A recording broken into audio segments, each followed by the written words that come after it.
Chapter 17. Dr. Seward's Diary continued. When we arrived at the Berkeley Hotel, Van Helsing found a telegram waiting for him. "Am coming up by train. Jonathan at Whitby. Important news. Mina Harker." The Professor was delighted. "Ah, that wonderful Madam Mina," he said. "Pearl among women. She arrive, but I cannot stay. She must go to your house, friend John. You must meet her at the station. Telegraph her en route, so that she may be prepared." When the wire was dispatched, he had a cup of tea. Over it, he told me of a diary kept by Jonathan Harker when abroad, and gave me a typewritten copy of it, as also of Mrs. Harker's diary at Whitby.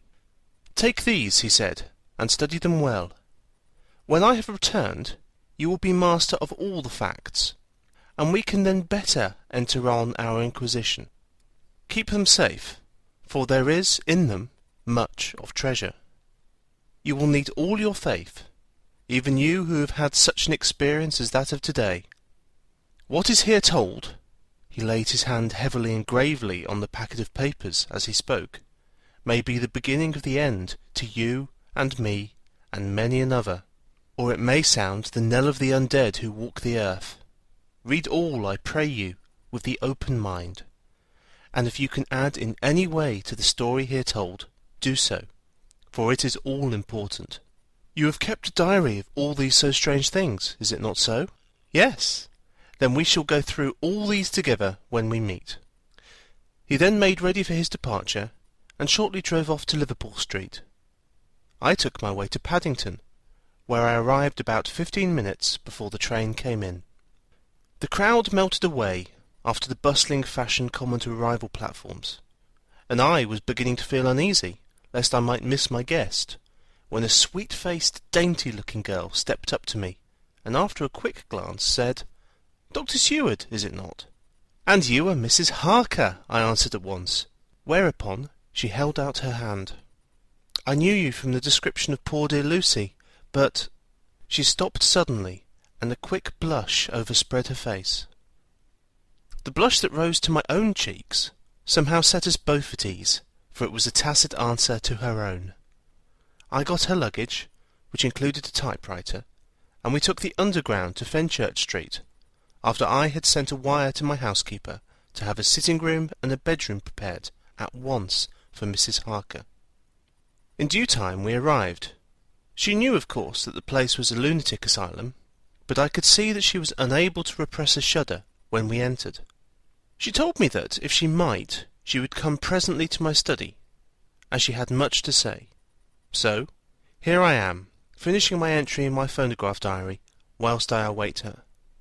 As yet, I have not had the chance of looking at the papers which Van Helsing left with me, though they lie open before me. I must get her interested in something, so that I may have an opportunity of reading them.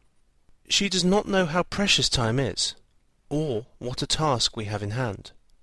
I must be careful not to frighten her. Here she is. Mina Harker's Journal. 29th of September. After I had tidied myself, I went down to Dr. Seward's study. At the door I paused a moment, for I thought I heard him talking with someone.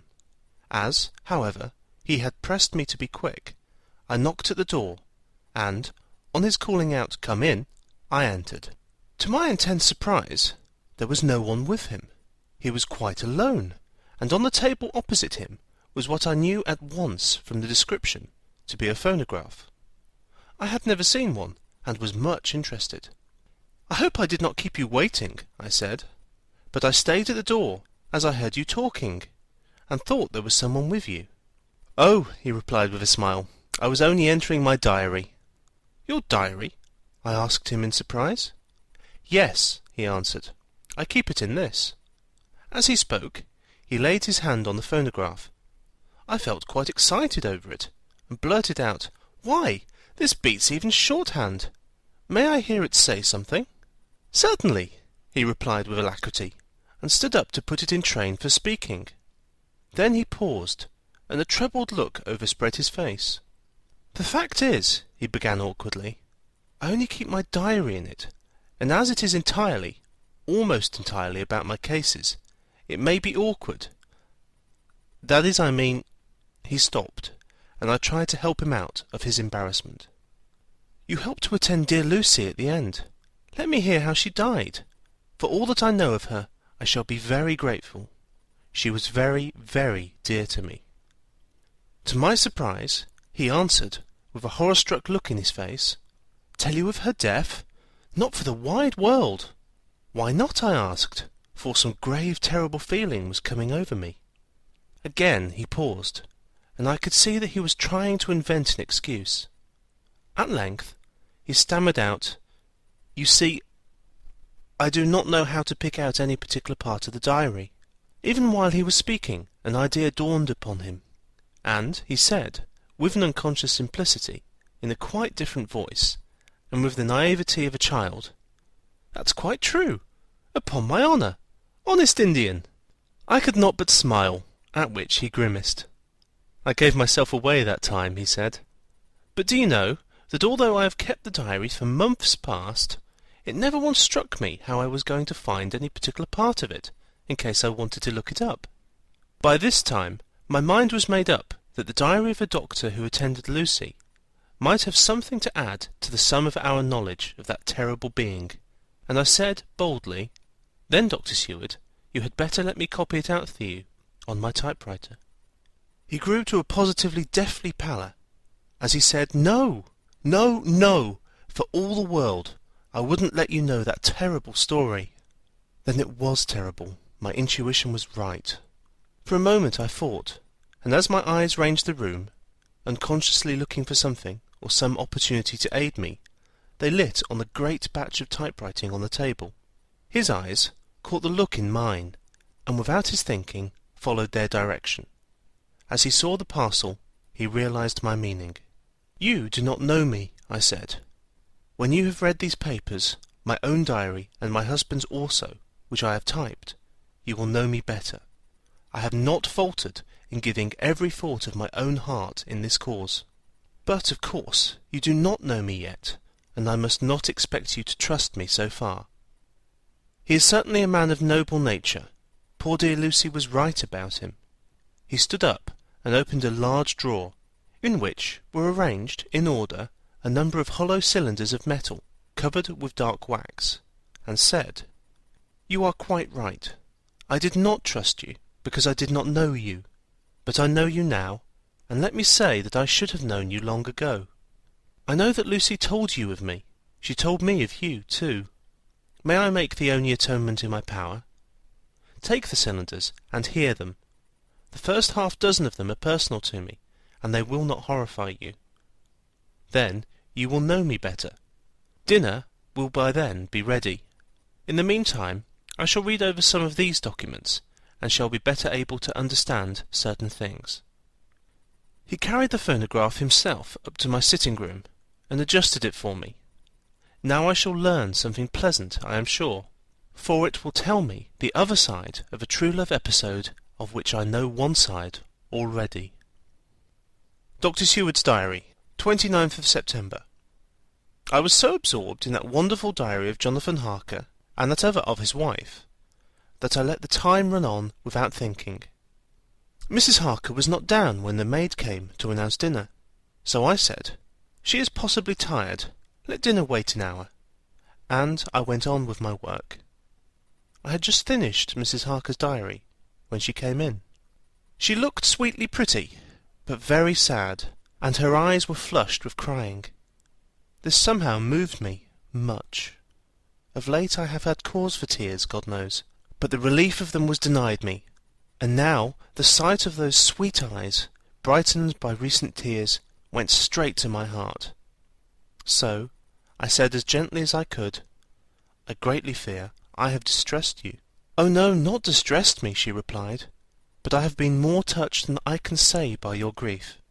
That is a wonderful machine, but it is cruelly true. It told me, in its very tones, the anguish of your heart.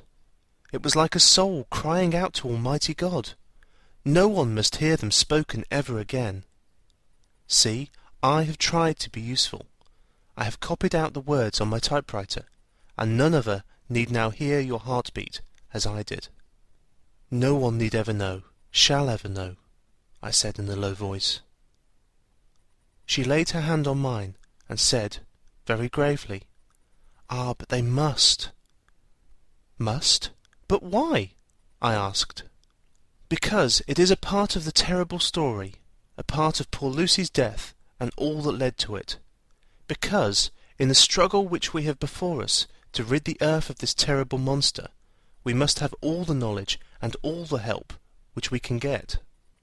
I think that the cylinders which you gave me contained more than you intended me to know. But I can see that there are, in your record, many lights to this dark mystery. You will let me help, will you not? I know all up to a certain point, and I see already, though your diary only took me to the 7th of September, how poor Lucy was beset, and how her terrible doom was being wrought out. Jonathan and I have been working day and night since Professor Van Helsing saw us. He has gone to Whitby to get more information, and he will be here tomorrow to help us. We need to have no secrets amongst us. Working together, and with absolute trust, we can surely be stronger than if some of us were in the dark." She looked at me so appealingly, and at the same time manifested such courage and resolution in her bearing, that I gave in at once to her wishes. "You shall," I said, "do as you like in the matter. God forgive me if I do wrong. There are terrible things yet to learn of, but if you have so far travelled on the road to poor Lucy's death, you will not be content, I know, to remain in the dark. Nay, the end, the very end, may give you a gleam of peace. Come, there is dinner. We must keep one another strong for what is before us. We have a cruel and dreadful task. When you have eaten, you shall learn the rest, and I shall answer any questions you ask, if there be anything which you do not understand, though it was apparent to us who were present." Mina Harker's Journal, 29th of September. After dinner, I came with Dr. Seward to his study. He brought back the phonograph from my room, and I took a chair and arranged the phonograph so that I could touch it without getting up, and showed me how to stop it in case I should want to pause. Then he very thoughtfully took a chair, with his back to me, so that I might be as free as possible, and began to read. I put the forked metal to my ears and listened. When the terrible story of Lucy's death, and all that followed, was done, I lay back in my chair, powerless. Fortunately, I am not of a fainting disposition. When Dr. Seward saw me, he jumped up with a horrified exclamation, and, hurriedly taking a case bottle from the cupboard, gave me some brandy, which, in a few minutes, somewhat restored me. My brain was all in a whirl, and only that there came through all the multitude of horrors the holy ray of light that my dear Lucy was at last at peace, I do not think that I could have borne it without making a scene. It is all so wild and mysterious and strange, that if I had not known Jonathan's experience in Transylvania, I could not have believed. As it was, I didn't know what to believe, and so got out of my difficulty by attending to something else. I took the cover off my typewriter, and said to Dr. Seward, "Let me write this all out now. We must be ready for Dr. Van Helsing when he comes. I have sent a telegram to Jonathan to come on here when he arrives in London from Whitby. In this matter, dates are everything, and I think that if we get all of our material ready, and have every item put in chronological order, we shall have done much. You tell me that Lord Godalming and Mr. Morris are coming too. Let us be able to tell them when they come." He accordingly set the phonograph at a slow pace, and I began to typewrite from the beginning of the 17th cylinder.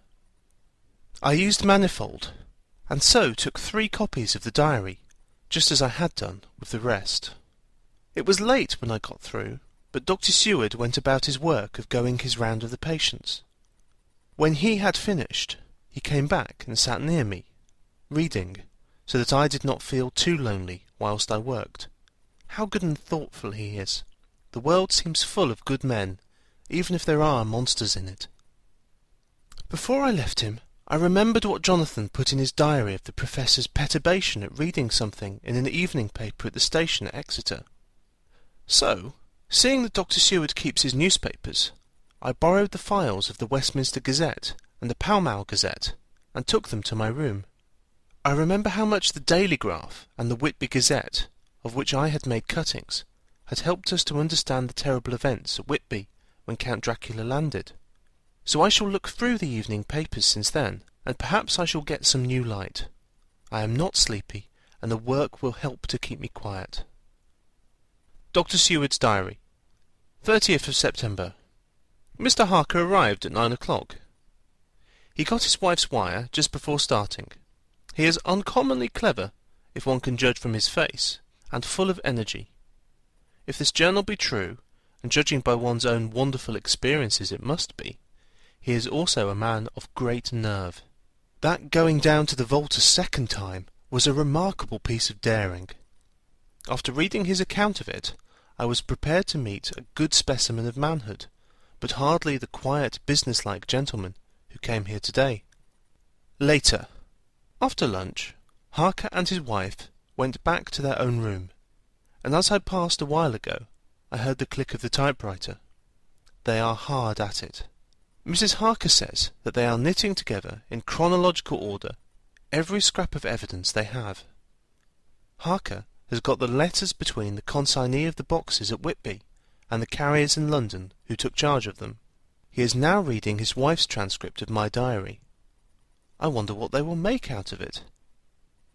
Here it is. Strange that it never struck me that the very next house might be the Count's hiding place. Goodness knows that we had enough clues from the conduct of the patient Renfield. The bundle of letters relating to the purchase of the house were with the transcript. Oh, if we had only had them earlier, we might have saved poor Lucy. Stop, that way madness lies. Harker has gone back, and is again collecting material. He says that by dinner time they will be able to show a whole connected narrative.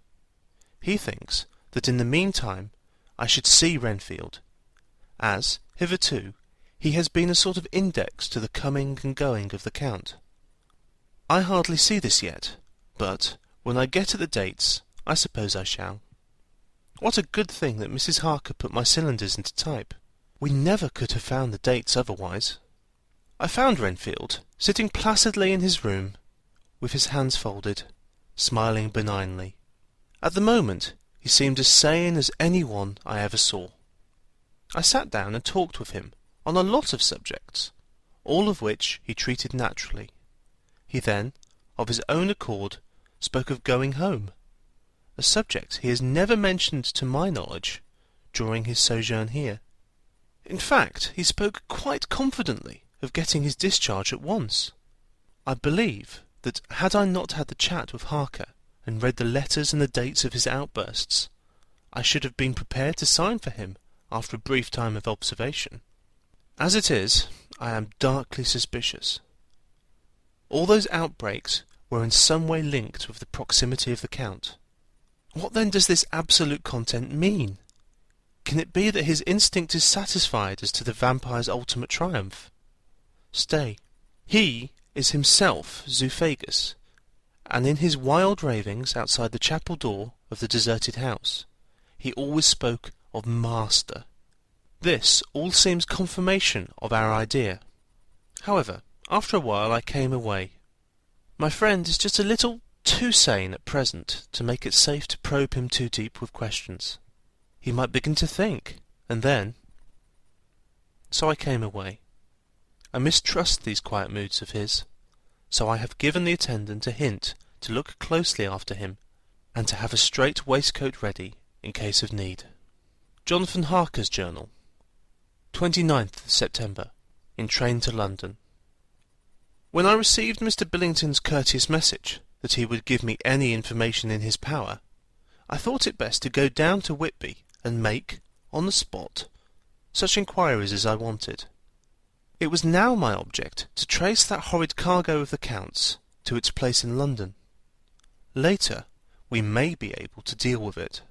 Billington Junior, a nice lad, met me at the station, and brought me to his father's house, where they had decided that I must spend the night.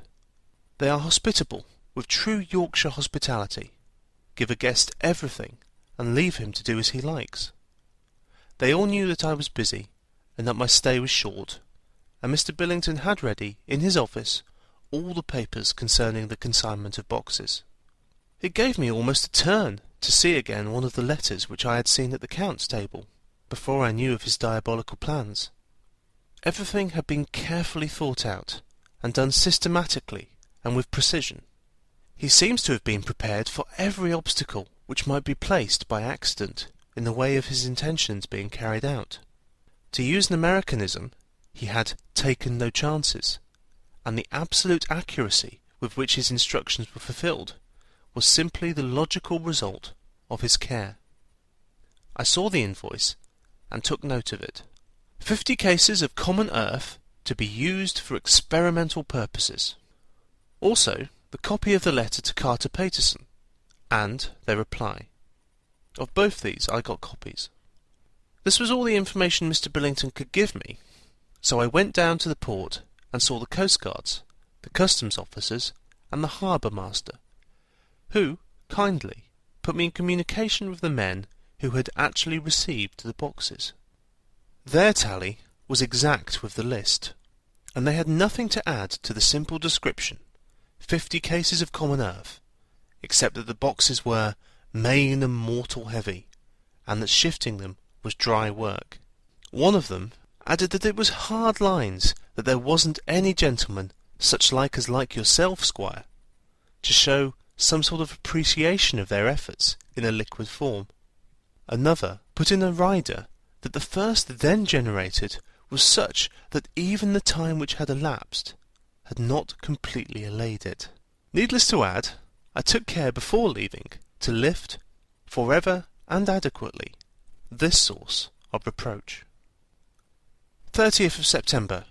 The station master was good enough to give me a line to his old companion, the station master at King's Cross, so that when I arrived there in the morning, I was able to ask him about the arrival of the boxes. He, too, put me at once in communication with the proper officials, and I saw that their tally was correct with the original invoice. The opportunities of acquiring an abnormal first had been, here, limited. A noble use of them had, however, been made, and again I was compelled to deal with the result in ex post facto manner. From thence I went to Carter Paterson's central office, where I met with the utmost courtesy. They looked up the transaction in their day-book and letter-book, and at once telephoned to their King's Cross office for more details. By good fortune, the men who did the teaming were waiting for work, and the official at once sent them over, sending also, by one of them, the way-bill, and all the papers connected with the delivery of the boxes at Carfax. Here again I found the tally agreeing exactly. The carrier's men were able to supplement the paucity of the written words with a few more details. These were, I shortly found, connected almost solely with the dusty nature of the job, and the consequent thirst engendered in the operators.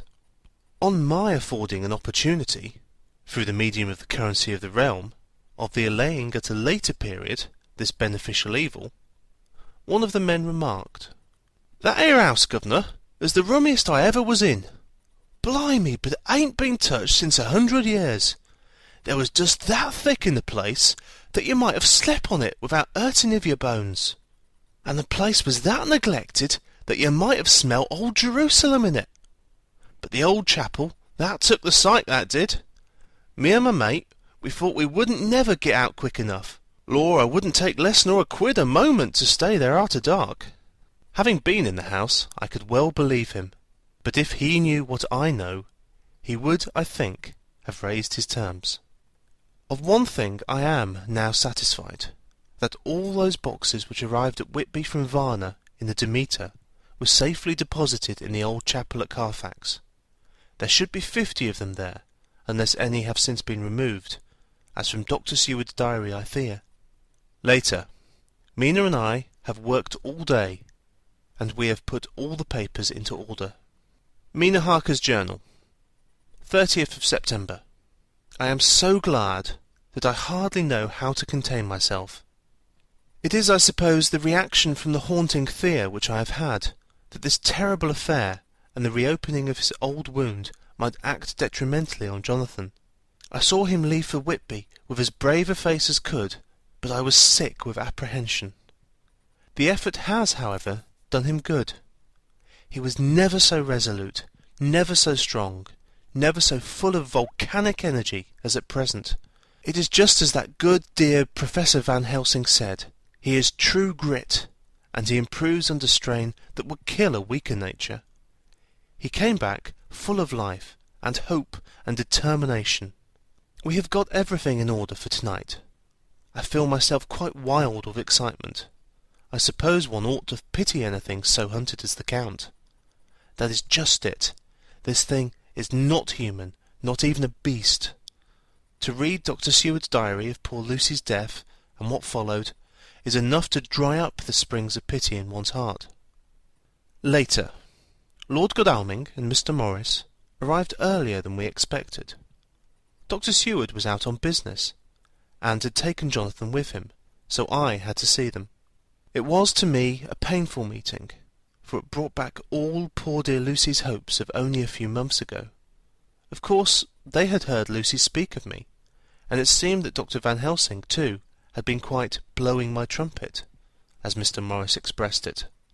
Poor fellows, neither of them is aware that I know all about the proposals they made to Lucy. They did not quite know what to say or do, as they were ignorant of the amount of my knowledge, so they had to keep on neutral subjects. However, I thought the matter over, and came to the conclusion that the best thing I could do would be to post them on affairs right up to date.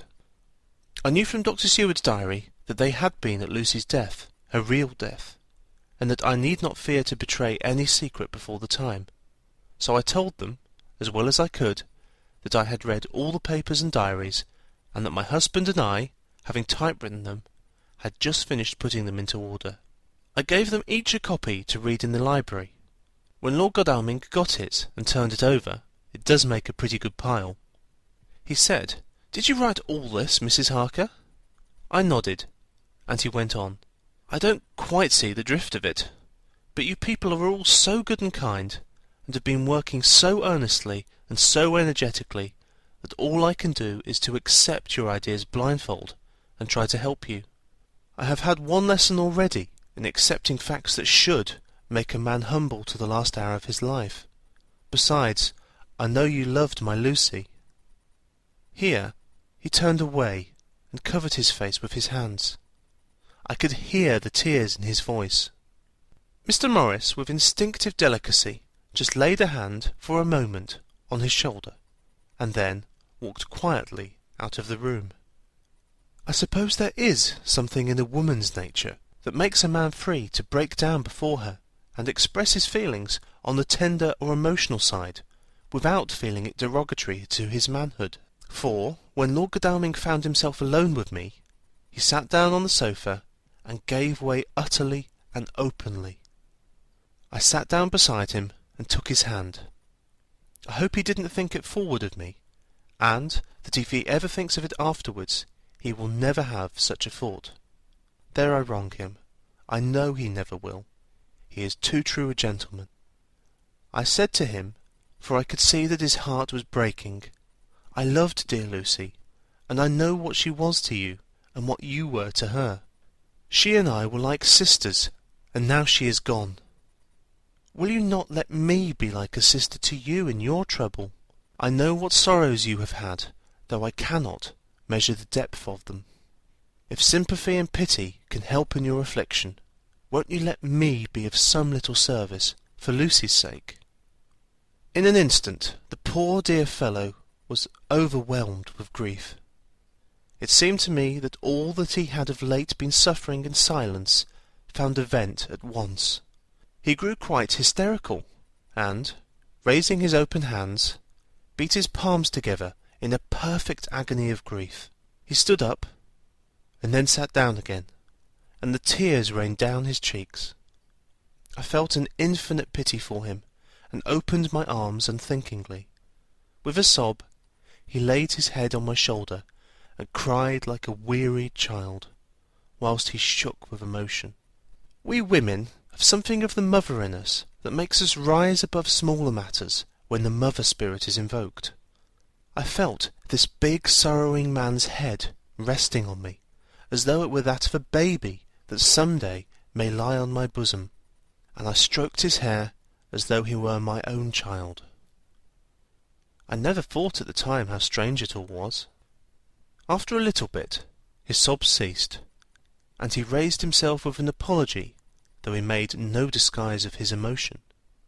He told me that for days and nights past, weary days and sleepless nights, he had been unable to speak with any one as a man must speak in his time of sorrow. There was no woman whose sympathy could be given to him, or with whom, owing to the terrible circumstances with which his sorrow was surrounded, he could speak freely. "I know now how I suffered," he said, as he dried his eyes, "but I do not know even yet, and none other can ever know, how much your sweet sympathy has been to me today. I shall know better in time, and believe me that though I am not ungrateful now, my gratitude will grow with my understanding. You will let me be like a brother, will you not, for all our lives, for dear Lucy's sake?" "For dear Lucy's sake," I said, as we clasped hands. "Ay, and for your own sake," he added, "for, if a man's esteem and gratitude are ever worth the winning, you have won mine today. If ever the future should bring to you a time when you need a man's help, believe me, you will not call in vain. God grant that no such time may ever come to you to break the sunshine of your life, but if it should ever come, promise me that you will let me know." He was so earnest, and his sorrow was so fresh, that I felt it would comfort him. So I said, "I promise." As I came along the corridor, I saw Mr. Morris looking out of a window. He turned as he heard my footsteps. "How is Art?" he said. Then, noticing my red eyes, he went on, "Ah, I see you have been comforting him. Poor old fellow, he needs it. No one but a woman can help a man when he is in trouble of the heart, and he had no one to comfort him. He bore his own trouble so bravely that my heart bled for him. I saw the manuscript in his hand, and I knew that when he read it he would realize how much I knew.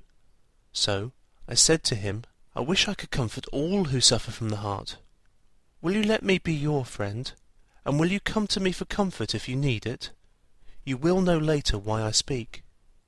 He saw that I was in earnest, and stooping, took my hand, and, raising it to his lips, kissed it.